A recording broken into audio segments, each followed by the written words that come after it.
Bonjour à tous, c'est le grand JT des territoires de rentrée. Dans cette édition, nous allons vous proposer les meilleurs reportages de cette saison. Voici d'ailleurs le tout premier d'entre eux, regardez. Voici la Sipenser baeri, plus connue sous la dénomination d'esturgeon de Sibérie. Un or noir frétillant dont les femelles sont capables de produire 10% de leur poids total en caviar. Celui-ci il fait, je pense, une petite dizaine de kilos. Donc poisson préhistorique, 280 millions d'années. Il n'a pas d'écailles, comme on voit, et cartilagineux. Un poisson relâché dans l'un des 5 bassins de la pisciculture du Verdus, autrefois consacré à l'élevage de la truite. Depuis 7 ans, Léo Carpentier et ses 2 associés se sont lancés dans l'aventure de la production de caviar avec un procédé novateur. Notre technique est un peu particulière parce qu'on fait du caviar sans tuer le poisson, par biopsie ovarienne. Donc on va ouvrir le poisson, récupérer les œufs. En fait, c'est des poissons qui normalement hibernent en Sibérie. Donc nous, on va reproduire cette hibernation mais de façon artificielle grâce à un bain de glace. Et une fois que cette catalepsie est réalisée, on va pouvoir comme ça les sortir de l'eau, les opérer et les remettre dans l'eau par la suite. C'est une opération qui peut durer de une demi-heure à 2 heures en fonction du spécimen. Une technique élaborée en 2016 par François René, spécialiste de la reproduction aquacole. Ainsi, chaque année, sur les 750 esturgeons pucés et prénommés que compte cette petite ferme de Saint-Guilhem-le-Désert, 150 sont prélevés de leurs œufs selon une rotation précisément définie, avant que le caviar ne soit affiné de 3 à 6 mois. On a des poissons qui font parfois qui ont jusqu'à 18 ans, voire 20 ans. Le taux de gras en fait, dans les œufs va être plus important. Ces notes aromatiques umami, noisette, on parle de sous-bois. Ça va apporter des saveurs un peu plus intenses, un peu plus fortes. Arômes et saveurs d'un produit de luxe dont la dégustation à même la main aiguise la curiosité, voire l'appétit des visiteurs. Je ne suis pas un spécialiste du caviar, mais j'ai trouvé ça très bon. Il y en a un qui est plus croquant que l'autre, mais il y a de la longueur. Mais je pense que ça mériterait de goûter avec autre chose ou du pain. Dans le palais croustillante, mais elle a un côté comme un bubble, vous savez, chez les jeunes, qui s'écrase et qui est coulant. Après, c'est plutôt pas mal. Avec une production annuelle de 100 kg, dont 80% sont destinés à sa clientèle régionale, le seul producteur de caviar en Occitanie veut préserver la taille humaine de son exploitation et la sérénité qu'inspire le balai de ses poissons aux visiteurs. Tout autre chose maintenant, beaucoup de sportifs professionnels rencontrent d'importants problèmes financiers pour vivre de leur passion. Certains font le choix de s'engager dans l'armée française et de défendre leur pays. Pour quelles raisons? Réponse avec ce reportage de Télé Grenoble au sein d'une brigade d'infanterie de montagne. Regardez. Sous ces tartes de chasseurs alpins se cachent des athlètes de haut niveau engagés dans l'armée de terre. En tout, 50 sportifs composent la compagnie hiver de l'armée des champions. Une unité un peu à part qui offre à ces athlètes de quoi vivre de leur sport. Parmi eux, le snowboarder Merlin Surgé ou le biathlète Antonin Guigona, qui a troqué la carabine pour le fusil d'assaut de l'armée française lors d'un entraînement avec la 27e brigade d'infanterie de montagne. Il n'y en a qu'une dans le carton. J'ai rejoint l'armée après les Jeux Olympiques de 2018. Et avec mes premiers podiums en Coupe du Monde, j'ai pu prétendre à entrer dans ce collectif, l'équipe de France militaire de ski, et puis enfin devenir professionnel dans le ski grâce à la solde militaire. Le travail d'un athlète ne se limite pas aux entraînements et aux compétitions, ils doivent aussi trouver des sponsors pour gagner leur vie. Avec l'armée, le salaire débute à 1 400 € par mois, le même qu'un militaire au même grade. En échange, il défend son pays sur des compétitions bien loin des champs de bataille. L'athlète n'est pas un soldat comme les autres. L'athlète n'est pas engagé pour aller au combat. L'athlète est là pour rayonner, performer et porter haut les couleurs de la France et les couleurs de l'armée des champions. Mon rôle premier, c'est de me préparer pour la Coupe du Monde, pour être performant en fait sur la Coupe du Monde. Et donc représenter l'armée sur la Coupe du Monde. Donc je m'entraîne toute l'année, c'est-à-dire que je suis en stage avec l'équipe de France. Le but, c'est que je sois en forme pour performer. D'autres obligations les occupent, comme participer au défilé du 14 juillet ou aux Jeux mondiaux militaires qui ont lieu tous les 4 ans. Pour les athlètes, l'armée est aussi une sécurité à la fin de leur carrière. L'armée est assez riche à ce niveau-là, donc vraiment il y a tous les métiers possibles. C'est vraiment quelque chose d'important pour nous, notamment dans cette phase de notre vie où on passe à autre chose et on cherche à avoir un nouveau but, avoir un nouveau rythme, une nouvelle profession, quoi. 2 ans renouvelables, c'est le cadre fixé par les contrats de l'armée. Même sous l'uniforme, la flamme olympique reste l'objectif. Pour les pompiers, l'entraînement est vital. Alors pour coller au plus près du réel, les secouristes organisent des opérations grandeur nature pour mieux se préparer aux situations les plus extrêmes. À Chambéry, 8 Mont-Blanc a pu se glisser au milieu d'un exercice incendie. C'est très spectaculaire, regardez. L'alerte a été donnée par un riverain. Ce dernier aperçoit de la fumée blanche sortir d'un toit. Quelques minutes plus tard, les premiers pompiers arrivent sur place. Une fois l'incendie localisé, le balai de secours se met en ordre de marche. Je prends le commandement, tu bascules sur 602. Un exercice réaliste pour ces pompiers dans les rues étroites du centre de Chambéry où les habitants ont été joints, car eux aussi doivent s'entraîner à réagir en cas d'incendie. L'objectif, c'est vraiment de se dire on va vivre une situation et on fait vivre à la population une situation presque réelle. Donc du coup, on simule un incendie avec de la fumée et on fait intervenir en fait les gens qui habitent là notamment c'est un immeuble avec différentes habitations pour les évacuer. On sait que dans les structures anciennes, donc dans les villes anciennes, le bâti est complexe. C'est des ruelles, l'accessibilité est complexe et la propagation du feu se fait vraiment rapidement. Donc il faut s'entraîner pour être plus performant. En plus de la soixantaine de pompiers mobilisés pour l'occasion, des secouristes de la Croix-Rouge, des policiers municipaux, des élus ou encore des agents d'Engie ont été mobilisés.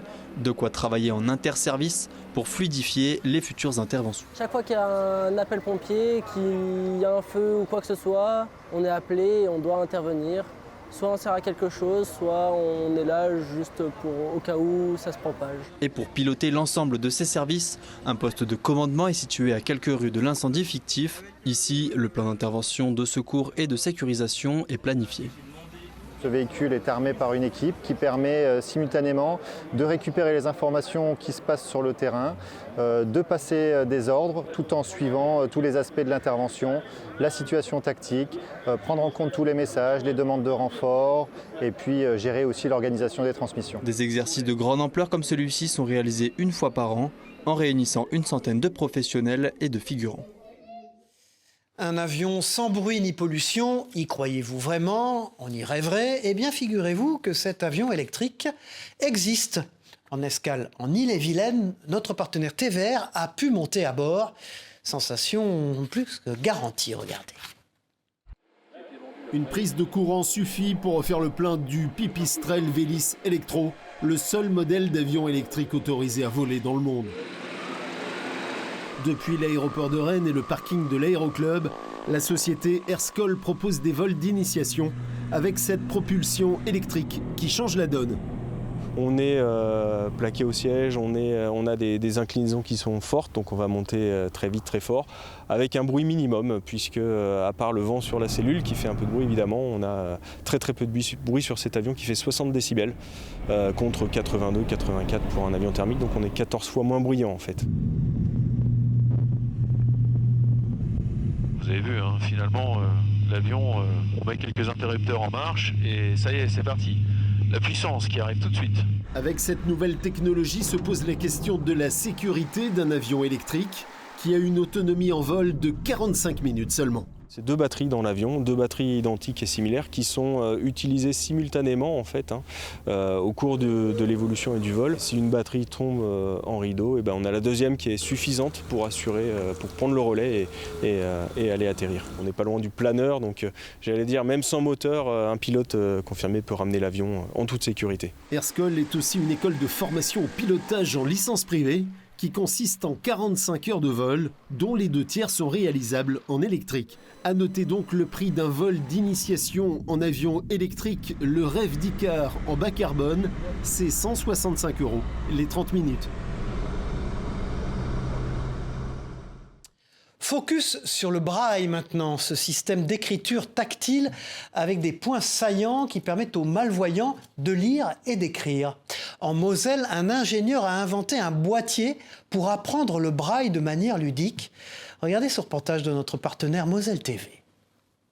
Je m'appelle Jean Massou et j'ai fondé Andy Exceller en créant le projet Braille, qui est une console de jeu pour apprendre le braille de manière ludique, autonome et personnalisable. Et pour apprendre le braille en s'amusant, l'ingénieur a imaginé son invention en 2 parties, une console d'un côté et de l'autre des dominos avec une face visible et une face en braille. Et grâce à ça, on couvre toutes les combinaisons de braille. Pack 1, les lettres, alphabet. Pack 2, accent et nombre. Pack 3, caractères spéciaux. Ensuite, tout est possible puisque le boîtier possède plusieurs modes de jeu, de la bataille navale au mastermind, en passant par l'escape game. Il s'agit bien de la lettre I. Félicitations. Cet outil ludique a été pensé il y a 7 ans, alors que le jeune homme était au lycée en terminale S. Je devais faire un TPE pour la terminale, un projet à caractère ingénieur. Et c'est là que la veille du jour, on doit avoir le sujet avec mes camarades, on n'a rien. Donc je pars promener mon chien un peu dépité à la recherche d'une lumière qui nous donnera la bonne idée. Et en fait, je croise ma voisine Christiane qui est non-voyante, qui a un chien guide, qui promenait également son chien. Et donc en parlant avec elle, en disant est-ce que tu as besoin de quelque chose? Donc la question ingénieur de base. Elle m'a parlé de la difficulté à apprendre le braille, qu'il n'y avait pas beaucoup de jeux. Enfin, elle nous a demandé beaucoup de choses, Christiane. Mais on s'est concentré sur ça. Ensuite, tout s'enchaîne très vite. Sa voie est toute tracée, en route vers l'entrepreneuriat. Je pense que ça m'est tombé dessus jeune, donc ça a un peu défini ma voie et mon chemin, mais je me voyais inventer des trucs, je voulais être ingénieur, donc je me voyais créer, inventer, mais je ne me pensais pas dans ce domaine-là en tout cas, ou à ce niveau-là. Le jeune créateur intègre le programme Entreprendre pour apprendre, puis un incubateur lorrain, 9 versions du braille et 3 ans plus tard, le Messin lance son entreprise à Nancy et commercialise son invention en 2021. Après un passage au CES, le plus grand salon technologique du monde, à Las Vegas en janvier dernier, l'inventeur de 25 ans compte bien conquérir le monde avec son braille. En France, les bureaux de poste font face à la forte baisse du courrier, une situation préoccupante qui oblige la Poste à se réinventer, vous allez le voir. Parmi ces nouveautés, vous pouvez notamment vous offrir un vélo de facteur. Reconditionnés, ces engins vous offriront le même confort. Présentation avec LMTV de Sarthe, Anthony Piton. Il a sillonné les rues et déposé des milliers de lettres. Aujourd'hui, ce vélo de facteur à assistance électrique attend une seconde vie. La Poste du Mans République le met en vente. Son prix, 1 490 €. Une opération nationale de la Poste qui revend 1 millier de vélos électriques. Des biclous reconditionnés, avec 70% de pièces recyclées et disponibles en différents coloris, sauf le jaune. Le vélo du coup n'est pas jaune, c'est pour éviter que des personnes puissent prendre l'identité du facteur et puissent abuser en fait de ce lien. Mais l'engin est robuste et a bien toutes les caractéristiques du vélo type de votre facteur. Imaginez que le facteur il est quand même entre 4 et 6 heures par jour sur le vélo, donc il faut un engin qui soit un vélo qui soit léger, fonctionnel, robuste et il ne faut pas que le facteur ne soit non plus usé par une tournée avec un vélo qui ne soit pas assisté par exemple. Jusqu'ici, les vélos des facteurs étaient mis au rebut après 5 ans d'utilisation. Au Mans, l'opération a été lancée début avril et c'est un ancien de la Poste qui s'est porté acquéreur de la toute première bicyclette. C'est un ancien facteur, tout à fait, oui, qui avait d'ailleurs œuvré pour la mise en place de vélos électriques il y a quelques années déjà. Sitôt qu'il a entendu parler de cela dans les médias, il a couru au bureau de poste, tout à fait. Alors si vous avez toujours rêvé d'être facteur, rendez-vous au bureau de poste du Mans République. L'avantage avec ce vélo, vous n'aurez pas besoin de livrer le courrier. Esquive, percute ou crochet, la boxe n'a plus de secret pour les résidents de cette EHPAD dans l'Aube. Ce sport de combat a le don de redonner le sourire et possède des bienfaits physiques, mentaux et cognitifs pour tous ses participants. Ici, l'âge n'a donc plus d'importance. Reportage de Canal 32, regardez. Donc je tends le bras, ouais, ensuite l'autre. Oui. Dans un club de boxe où on retrouve des licenciés, l'idée c'est qu'ils se préparent au combat et que du coup on fait ce qu'on appelle du sparring, c'est de la mise de gants où les gens avec casque et protège-dents se tapent réellement dessus. Là l'idée de la boxe thérapie c'est d'utiliser les mouvements de boxe et la discipline entre guillemets pour ses bienfaits. Infirmière pendant 10 ans avant de se reconvertir, Laura a à cœur de travailler avec des structures de soins. Lorsque Johanna Bertrand, directrice de l'EHPAD, lui propose de prendre en charge ses résidents, elle accepte sans hésiter. Depuis, les séances se passent dans les rires et la bonne humeur. Ça fait du bien de faire le gym. Ça fait 2 fois que Laura intervient dans la structure. Les séances se passent relativement très bien dans la joie et la bonne humeur.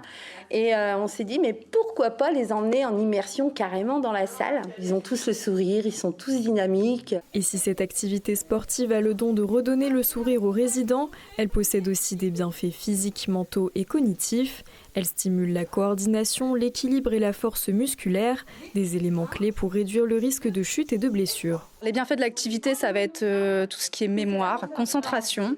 Bien entendu, ça les fait bouger. Au niveau articulaire, c'est super. Au niveau musculaire également. Au niveau du mental, du moral, ça a beaucoup de bienfaits. Le fait de taper, ça sécrète des endorphines, ça fait toujours extrêmement de bien.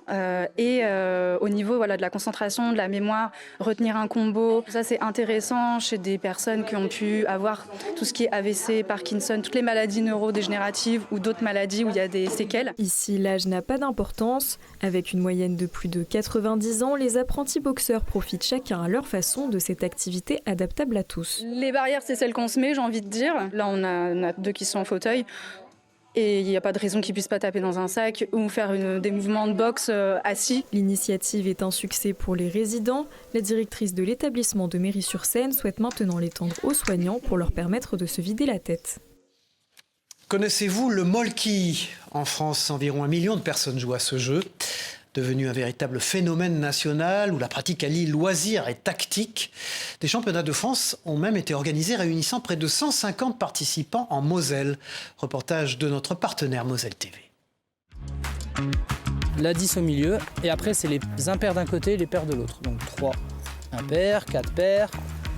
Au milieu on met 11-12 parce qu'on essaie de mettre les plus grosses au milieu et derrière c'est juste 7, 9, 8.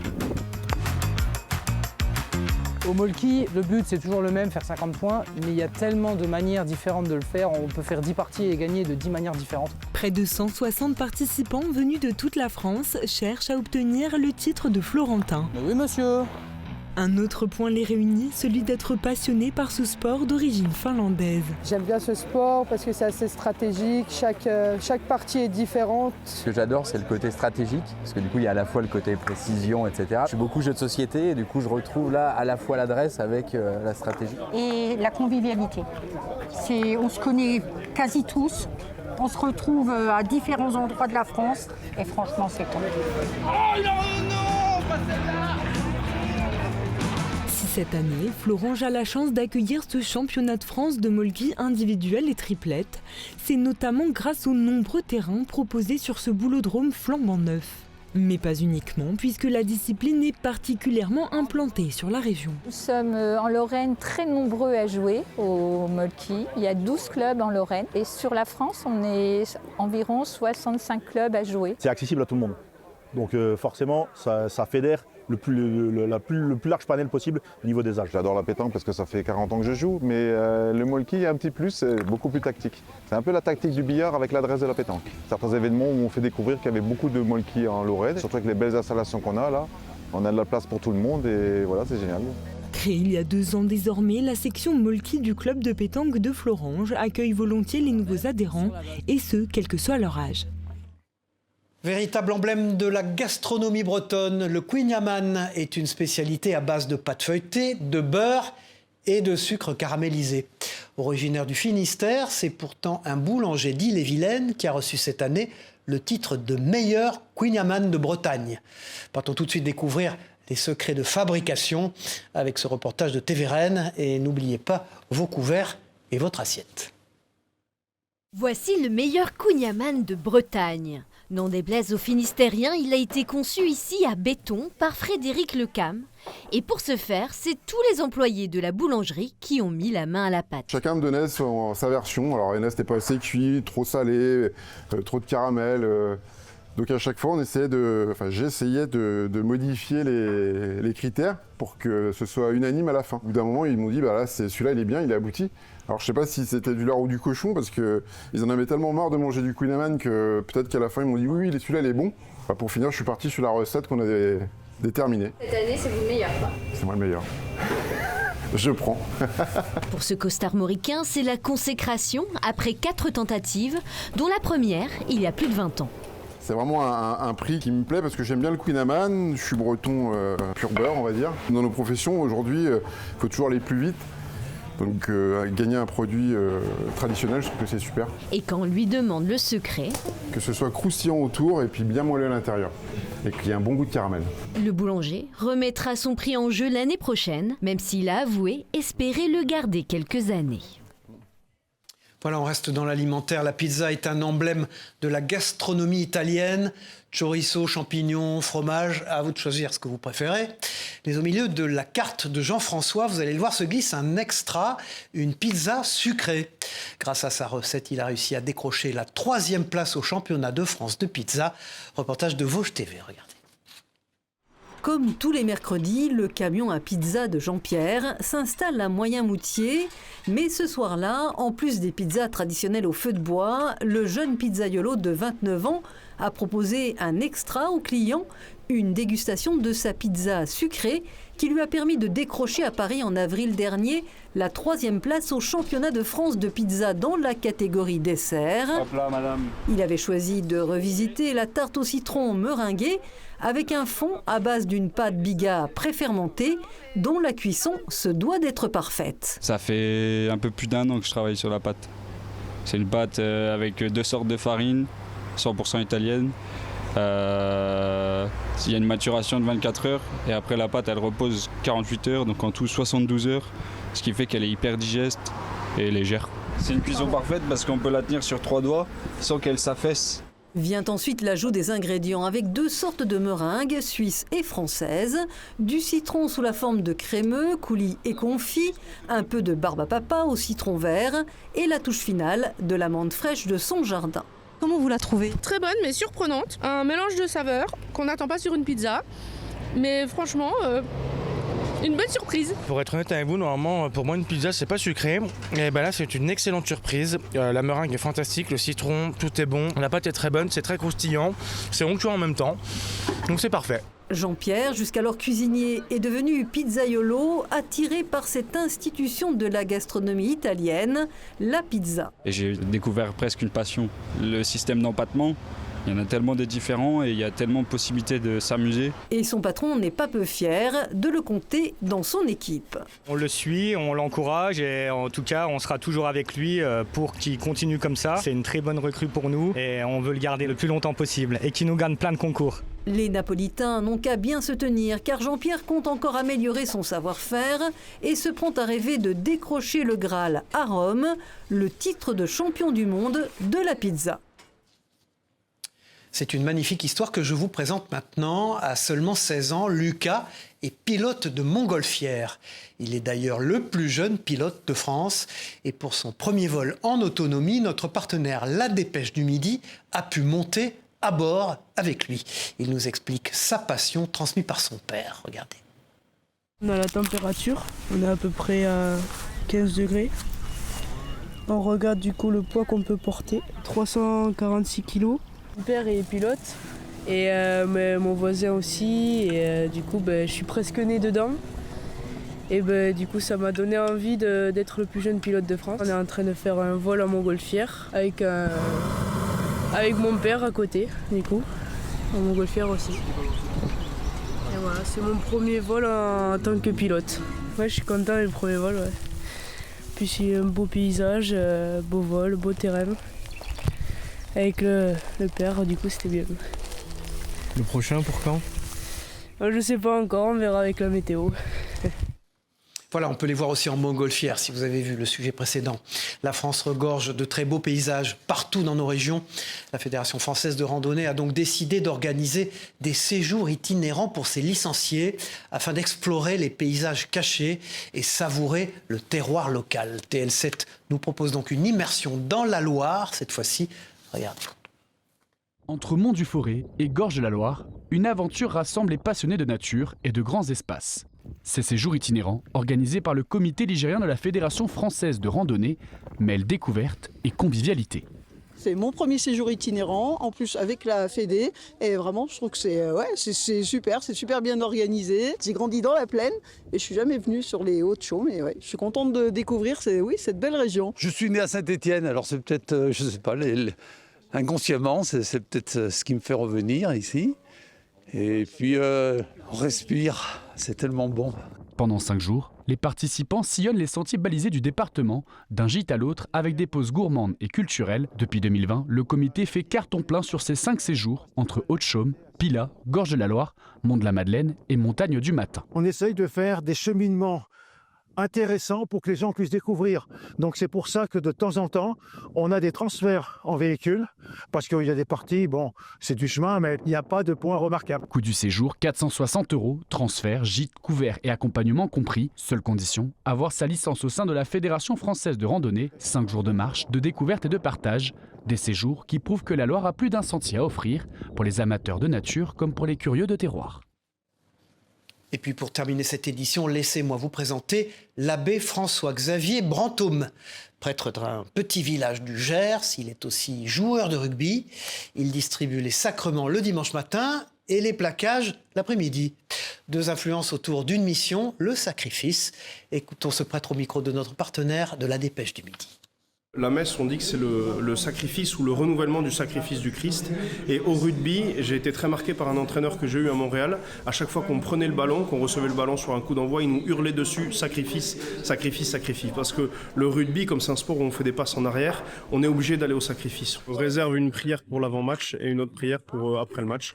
Mais ça fait partie de confier tout ça au Seigneur. Et puis après les rituels habituels, je me mets le bandeau autour de la tête, un petit peu de vaseline sur les tempes et sur le reste pour que ça glisse mieux à l'impact. Voilà, c'était le grand JT des territoires de rentrée. Merci de nous avoir suivis. On se retrouve très vite pour une nouvelle édition. Au revoir à tous.